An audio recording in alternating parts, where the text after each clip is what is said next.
आज Doubtnut app download करें। Doubtnut पर अपने सभी गणित, रसायन विज्ञान, भौतिक विज्ञान और जीव विज्ञान के डाउट्स का करो सफाया। बस प्रश्न की फोटो खींचो, एक ही प्रश्न को क्रॉप करो और तुरंत वीडियो सोल्यूशन पाओ। अभी डाउनलोड करें। नमस्कार दोस्तों, दिया गया प्रश्न है धारावाही चालक तार के चारों ओर उत्पन्न चुंबकीय क्षेत्र के पहला परिमाण तथा दिशा में किस प्रकार से परिवर्तन लाया जा सकता है, यह पूछा गया है। तो दोस्तों, धारावाही चालक तार के चारों तरफ क्या होता है, चुंबकीय क्षेत्र उत्पन्न होता है। यह एम्पियर के द्वारा एक नियम में बताया था। ठीक है, तो वैज्ञानिक एम्पियर के द्वारा यह बात की पुष्टि तो की थी कि किसी भी धारावाही चालक तार के आसपास क्या होता है, चुंबकीय क्षेत्र होता है।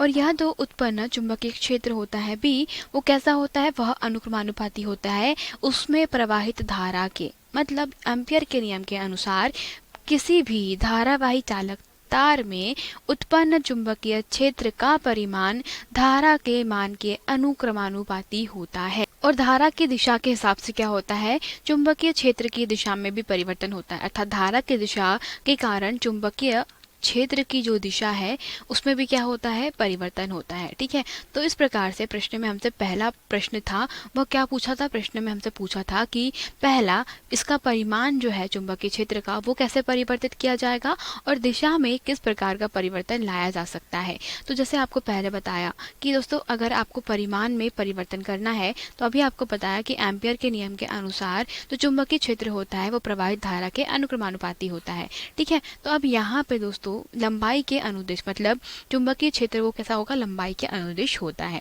ठीक है, तो अब यहाँ पे अगर यह चुंबकीय क्षेत्र प्रवाहित धारा के मान के ऊपर निर्भर कर रहा है तो इस प्रकार कह सकते हैं कि अगर धारा का मान आपने बढ़ा दिया तो चुंबकीय क्षेत्र का मान भी बढ़ जाएगा और धारा का मान आपने कम कर दिया तो चुंबकीय क्षेत्र का मान भी कम हो जाएगा। अर्थात धारा के मान को परिवर्तित करके चुंबकीय क्षेत्र के मान में परिवर्तन कर सकते हैं, पहला। अब दूसरा बोला है कि दिशा जो है वो किस प्रकार से बदल सकते हैं।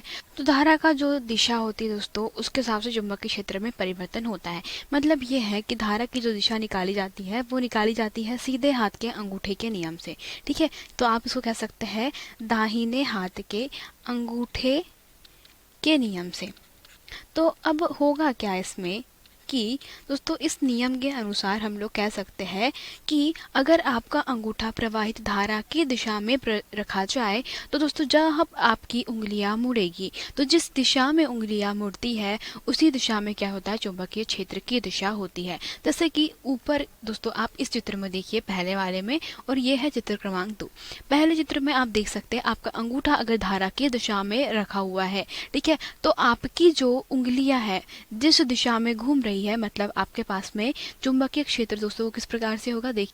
तो यहाँ पे चुंबकीय क्षेत्र दोस्तों वामावर्त दिशा में घड़ी की सुई की विपरीत दिशा में कुछ इस प्रकार से उत्पन्न हुआ है, जैसा कि आप यहाँ पे चित्र में देख सकते हैं। इसी प्रकार से धारा की दिशा परिवर्तित हो जाने पर आपका अंगूठा नीचे की तरफ आएगा और फिर आपको क्या करना है, आपकी उंगलियां घुमाना है। तो आप पाएंगे कि आपकी उंगलियां जो है दोस्तों वो इस प्रकार से घड़ी की सुई की दिशा में अर्थात दक्षिणावर्त दिशा में घूमेगी। ठीक है, तो ये हमारे पास में क्या थी दोस्तों, इसके धारा के मान में परिवर्तन करने के साथ में आपका चुंबकीय क्षेत्र बी में परिवर्तन होता है। और अगर आपको दिशा में परिवर्तन करना है तो दोस्तों इस चालक तार ए बी में जो प्रवाहित धारा है उसकी दिशा परिवर्तित कर दीजिए। मतलब अगर धारा बी से ए की दिशा में प्रवाहित हो रही है तो चुंबकीय क्षेत्र कुछ इस प्रकार से उत्पन्न होगा वामावर्त दिशा में। परंतु अगर आपने जिसकी दिशा दोस्तों धारा की दिशा कैसे कर दी, ए से बी की तरफ, तो आपकी जो दिशा हो जाएगी वो दिशा हो जाएगी किस दिशा में, वो हो जाएगी दक्षिणावर्त दिशा में, घड़ी की सुई की दिशा में।